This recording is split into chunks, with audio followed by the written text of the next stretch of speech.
Hey guys, what's up? In this video, I'm going to show you how to enable circle to search or how to use circle to search in Redmi Note 13 device. So guys, first of all, we have to go to Play Store and here search for circle to search. So this one is the application. By the way guys, just install this application. After that, just click open and accept. Make sure to go to setting and set up the circle to search.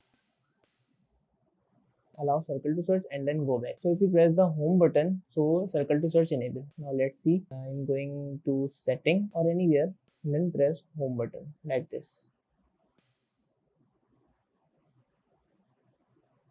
Okay, so it will not work like this. Now if we go to circle to search, okay, now just tap the app. So guys, for using, just tap the application and then do the circle where you want. So that's how we can use circle to search in Redmi Note 13 device. So that's it about the video. So if this video helped you guys, kindly like the video and follow us for more tips and tricks. See you guys in next video. Take care.